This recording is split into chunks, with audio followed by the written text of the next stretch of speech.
Hello guys, Shalom Uvracha from Yerushalayim. I want to welcome everybody. We're doing Parashat Bamidbar. Before we begin, I would like to have everyone just tune in for a few seconds to this nigun. It's a song and it's the nigun called Anigun Lifnei Kriyat Torah. It's what we sing before we read the Torah. This is by Yosef Karduner. And I want us to just tune in to listening to something before we enter a situation.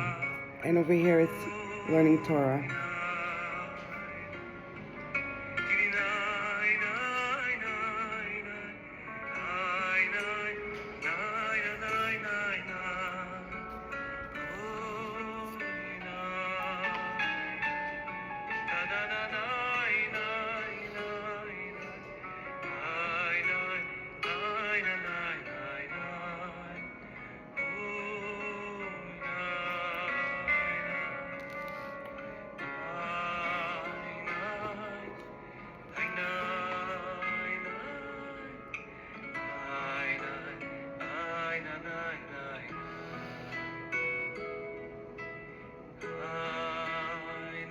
And during that time, if you're a breather, you should breathe. And if not a breather, you should try to breathe. So this way, you're aware and you're conscious that you're entering something, whether it be learning or going to work or coming back home from work, going to the gym, meeting a friend, uniting with your beloved one.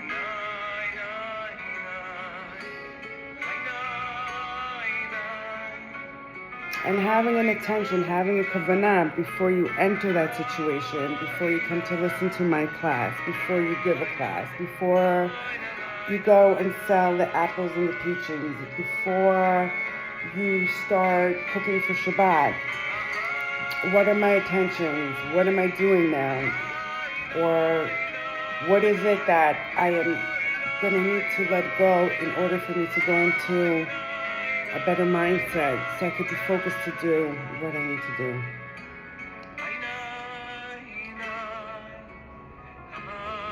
And ironically, the song that came up when I was looking for something came up right away. It's the nigun we say before reading the Torah. So the name of the song is exactly the idea I'm trying to project over here. Okay, now,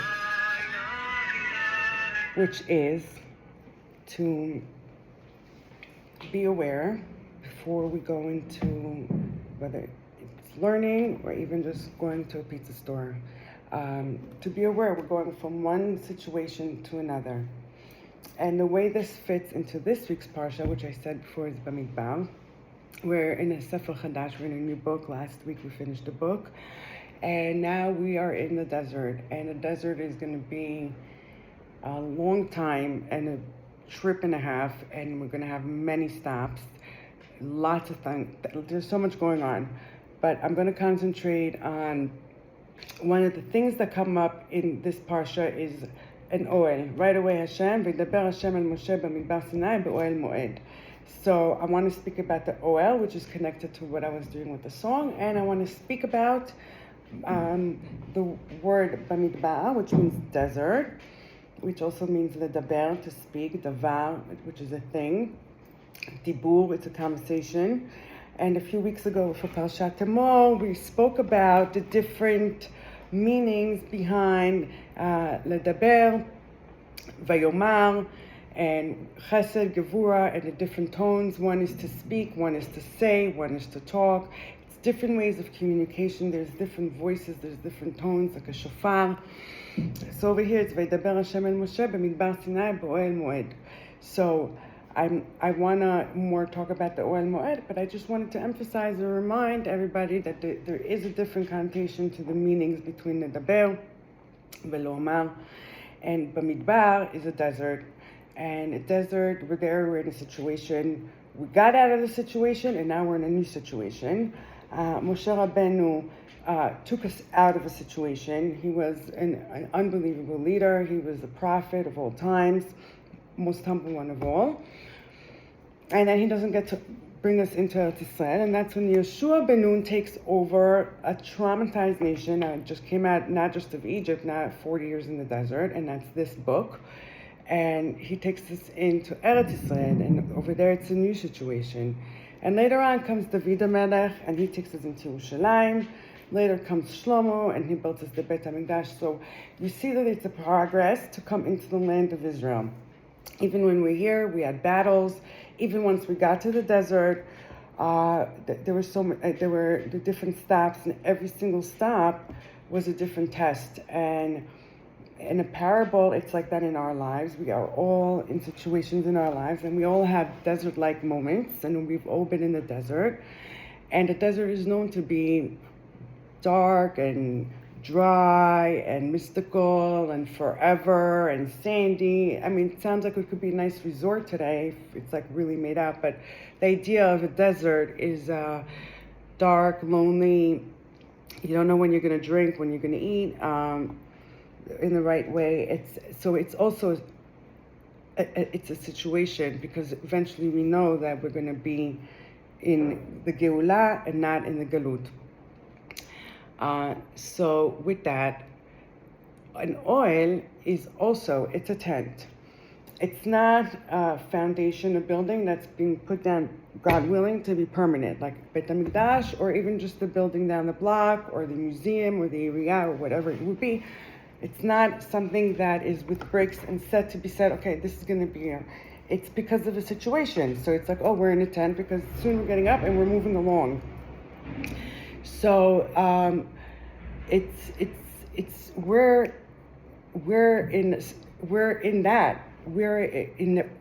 we have to try to think of our life many times as a tent, where it's situations. And I mean, especially if you're a woman and you're raising many kids and you're always having orchim and sheva brachot and chesed, it's like mamash or el sarah. And it happens to be I'm also Sarah. It's like mamash or el sarah, like between the sheva brachot and the Shabbos and the children, it's like always switching, always something happening. You weren't planning, the fridge broke, you weren't planning 20 more guests, the chickens came spoiled, like there's always a situation. You always have to move around and be flexible. And I think that's such a chazak message, that when we're in the desert, and we can't avoid being in the desert, even if we live in a cold New York, it's being in a state of a desert, and it gets to being, the unknown. It's known to be a place of like mystery, and there's always these books about it. And over there, really in the dark, you see the stars the most. And I've always wanted to go to the desert and go down there, and God willing, one day. The point is that we have to try to be aware in our life that just like the stops of Bnei, and they went around and for 40 years, and we were really not supposed to be there for 40 years. I think it's because they were in a state of trauma and couldn't believe that they were free.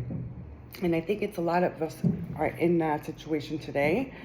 Some more or less than others, and not necessarily in a desert where we think we're starving. I think it's situations in our lives where we don't see the end of it, and we just have to understand that, like, it's pit stops, and every pit stop has a name and a time. And if we go into a situation, like I said in the beginning with the music, more aware, knowing that this is just a situation. It's an oil moed. I'm going to work now, that's one oil moed. I'm going home now, that's another oil moed. I'm going to school, I'm going to the park, I'm going to shul, I'm going to get ice cream, I'm going to the gym. I'm going from my bedroom to my kitchen, I'm going from my kitchen to the mirpeset. I'm going from painting to hearing one song to the other. That's oil moed. That's going from one situation to another. It's like having a laptop and many files open, and respecting and honoring that for makom, for this place, and for yourself. So this way you can try to keep track and like, whoa, there's so many files open. Like I just like, and then you get confused, you don't remember. And the point of it is really to be intimate at the moment that wherever it is that you're going, because you're aware and you take a minute. You don't lose the message, you don't lose the moment, you don't lose the meaning of why. You're going to be cooking, let's say, Shabbat anyway. I'm going to be making the chicken soup anyway. I can go into the kitchen and like whatever, or I can like try for 10 minutes, clear the counter, put a nice song that I know I like to hear when I make my Shabbos music, Shabbos food. Do it in a way that I know will help me make it a better experience, because whatever it is that I'm feeling is going to go into my chicken soup. And I want my kids to enjoy my chicken soup, and whatever you feel, whatever you're thinking is what happens. And they say the secret spice for yummy food is love, and it's what you think. And I don't want to be angry when I'm cooking. I don't want to be angry and annoying when I'm davening. I want to like be like a pleasure. If you're with your spouse, with your husband, with your wife, whatever it might be, like you're gonna like get ready to like go do certain things and honor that, respect that, and like brush your teeth, and like you want to be pleasant. It's the same thing with every single thing that we do. במדבר or lo במדבר.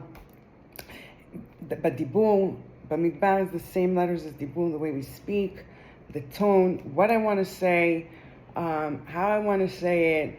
And it's all the time, really, from minute to minute. It's like you're boarding on a plane from JFK to Miami, and it's like when you pass that boarding thing again before the plane, again you have to show the ticket, again you have to show the seat. It's like, oh my God, how many times do I have to do this? Because each time you're passing a gate, and that's our life, really. Like each time we're passing another gate, another boarding area, till we get to sit down and take off from one area to another, whether it be 1 minute long or a 10-minute long thing. Time really doesn't exist, so it's just a message. And a lot of times in the Tanakh they speak about Oalim, with Or Sarah, with Avraham, with the angels, and food and meals, and it's a place that good things happen, God willing, and good things happen when you go in with good intentions and good vibes, and it's important to honor that for you, for the place, for the time, and the person involved. That's called Mazel, which is Makom, place, Zman, which is the time, and Lashon, what you speak. Honor that if I'm saying I'm coming at a certain time and we show up and whatever, that you're with me like that half an hour, like don't be on phone like with 14 other things. Well, I just carved a whole time to be with you, because that's just, the way it is. And so to be aware of that with everything we do, that's my message. And that's why I started the shiur with the snigun, so we can get an example of the dot we just learned. Because every week I like to say this, that we grew up to think that etz hadat is no good and la la la la. No, we need dat and we need chaim. We just need to know how to balance them both in a way that is appropriate to each, depending on whatever. And so we learn a little bit and we do things to show how we can take that knowledge and live it.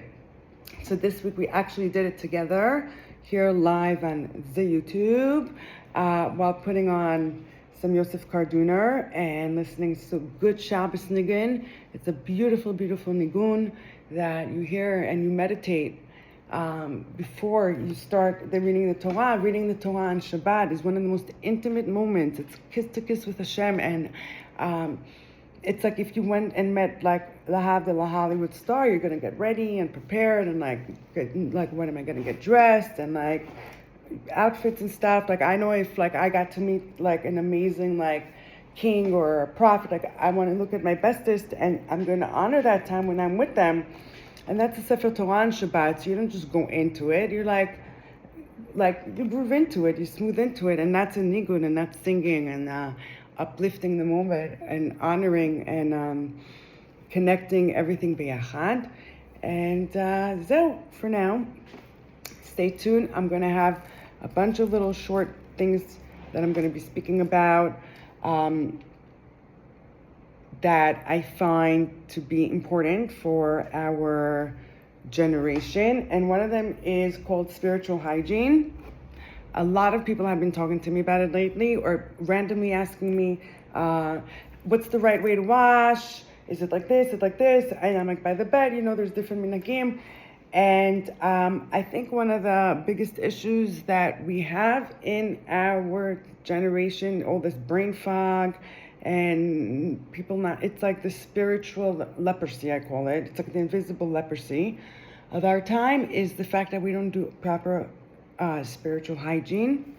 Just like you take care of your car and do car wash and clean the windows, and also in the house and the bathrooms and the laundry, and it's a real good stain, you do the pre-stain, because they're like that. So there's something called spiritual hygiene, and there's a few things that everybody's got to do, whether you male or female, boy, girl. You start at a young age with the children to lelamed otam, and one of them is to do netilat yadayim. Another one is to cut nails. The Arizal held to cut nails Erev Shabbos. Very important to also the way you cut your nails, and when you cut your nails, the way you cut your hair, when you cut your hair, how often. It's very important to always trim your hair, not just so the dead ends. It's a spiritual thing with entities that attach themselves a certain way. Another way is with a woman keeping nida, and another way is with non-kosher food, and even with the kosher food, there's certain things you cannot eat it a certain way, like an exposed onion overnight.